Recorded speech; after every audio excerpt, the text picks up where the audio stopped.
Today we are going to be changing shocks. I will guide you through the entire process, start to finish. I'll even show you removing the spring and the correct tool that's required in order to change the spring. Just a forewarning, if you do not have the correct tool, I do not recommend trying to take the spring off the end of the shock yourself. I would take it to into a professional shop. Pretty much any mechanic, professional mechanic should have a spring compressor that could do this job fairly easily. Tools that you are going to need. In order to take off the bottom shock bolt, you are going to need a 22 millimeter box end wrench, as well as a 21 millimeter socket. You could probably do it with a 21 and a 22 millimeter box end wrench, but you know, having a socket and an impact just makes this job a whole lot easier. In order to take out the shock mount bolts, you're going to need a 13 millimeter deep well, and yes, you will need a deep well socket. And then this is also to remove the upper control arm ball joint assembly bolts. Yes, I said upper control arm ball joint bolts, and that is what makes this job so much easier than pretty much any other vehicle. The upper control arm ball joint actually bolts into the upper control arm and can be slid out when all the bolts are removed. There's no ball joint presses, none of that crap in this job. It's all just removing bolts and sliding the shock out and putting the new shock in. Also, to remove those upper control arm ball joints, you are going to need a T45 with some wobbly bit extensions.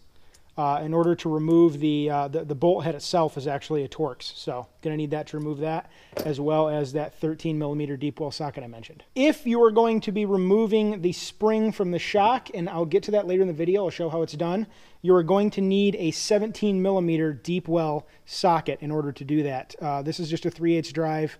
It's an access anywhere socket, but you can use any 12-point, 6-point socket you want, as long as it's deep well. Let's get right into it. All right, first thing we're going to take off is the main bolt, or I'm not going to take it off, I'm going to loosen it and take the nut off the end. The main bolt that holds in the bottom of the shock. You do not need an impact to do this job, but I will be using one. You know, if you got one, why not, right? We got 21 millimeter on the nut side and 22 millimeter on the bolt head side.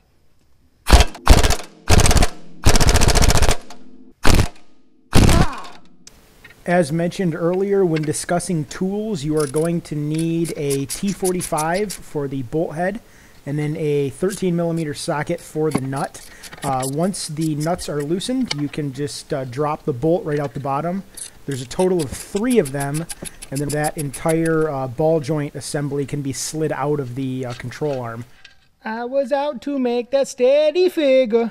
Once all those bolts are out, this upper control arm ball joint will slide out of the upper control arm, but make sure, since there's a lot of tension on it from those rubber bushings back there, make sure that you put down pressure on this while pulling it out.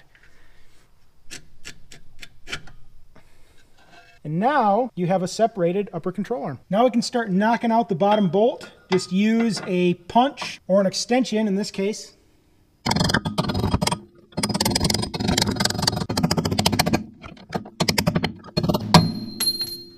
Now really the only thing left holding the shock in is the 3 bolts that bolt the shock mount into the tower up here.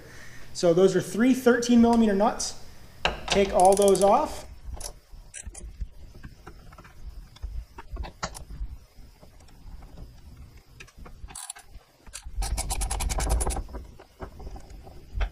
Now, to make sure that we've got enough room to take the shock out, you're going to want to grab a hold of this top ball joint up here.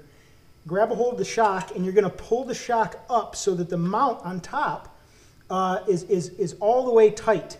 And then you're going to slide the shock out, finagle this around here in order to get enough clearance. You might have to push down on it a little bit to get enough clearance to bring the bottom yoke on the shock up and over the lower control arm.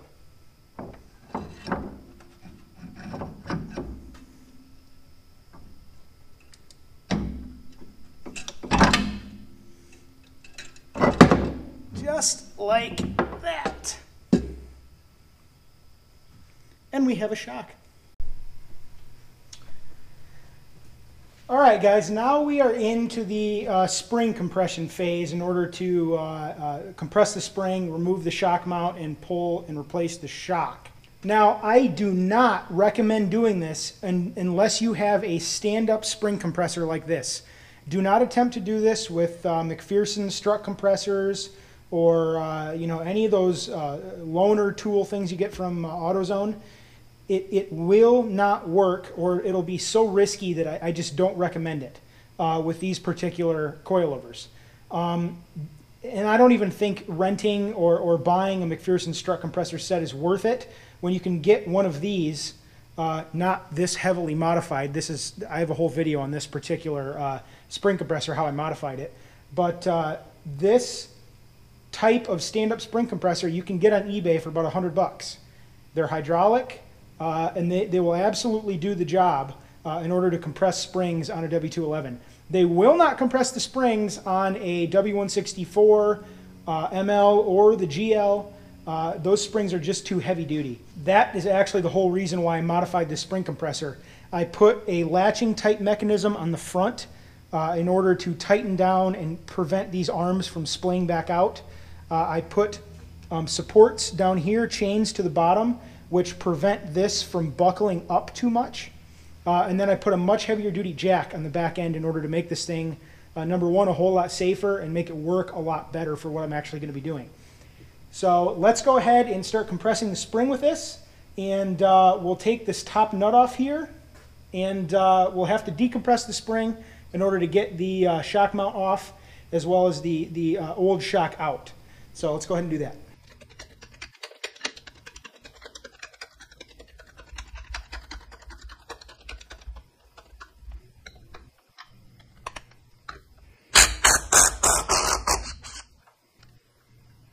There is a washer that sits in between the mount and the nut, underneath the nut.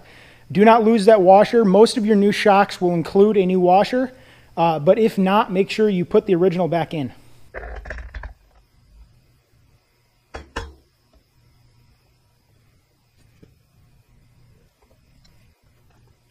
You might have seen earlier, but I am putting in new Bilstein Shocks.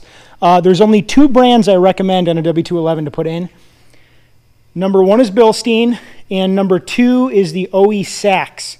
This car came from the factory with Sachs shocks. They're okay. In my opinion, they make the car kind of waft a little bit too much. The Bilsteins are much, much better, in my opinion, for ride quality. Just keep that in mind when ordering. Now, one thing to keep in mind when replacing these shocks, and it is critical, especially if you have a lowered front end. These ring spaces right here, these are to change the ride height of the car. Now, this is the old shock. This is a Stag shock. I do not recommend that brand. It's absolute garbage. They ride quite well, but you get a constant clunk in the suspension that sounds like a bad ball joint. I've had them on numerous cars.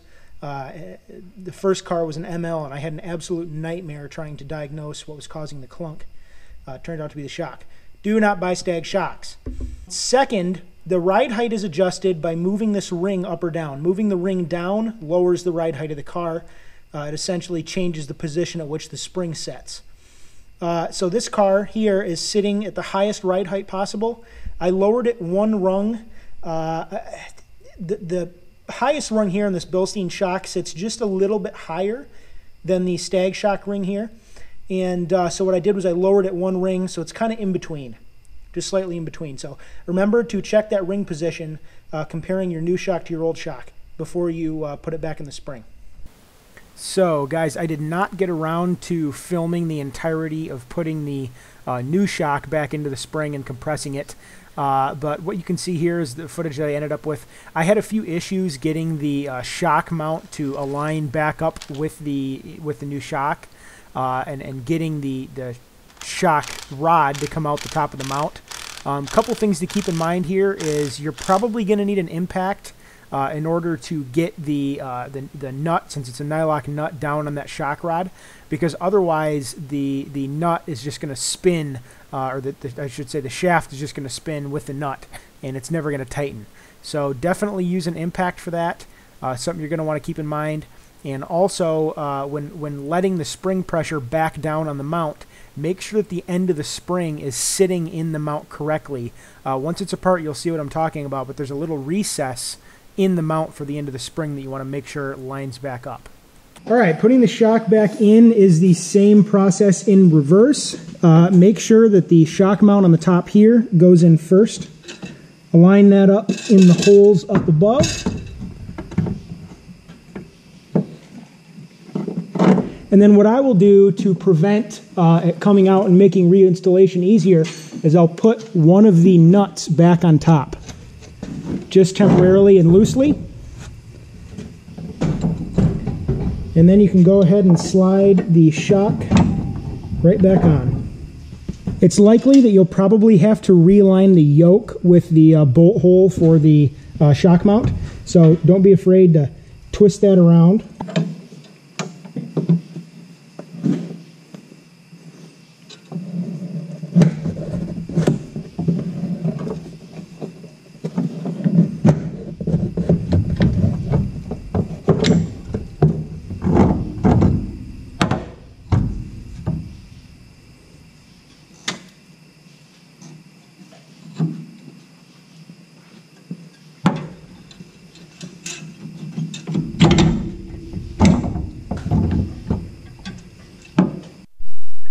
Now you can pilot the bolt back in the hole.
And that is it, guys. Reassembly is really just as easy as disassembly. Just make sure to double check every fastener that you've tightened it down far enough. Changing shocks on a W211 is really one of the most easy jobs on the suspension.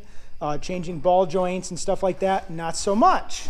If you like this video, if you found it helpful, be sure to like it. If you like this type of content, if you've got a W211 yourself, be sure to subscribe because I've always got more content coming. And there's a whole plethora of other videos there, helpful videos for you to check out for your viewing pleasure. So that's it for this video, guys. See you next time.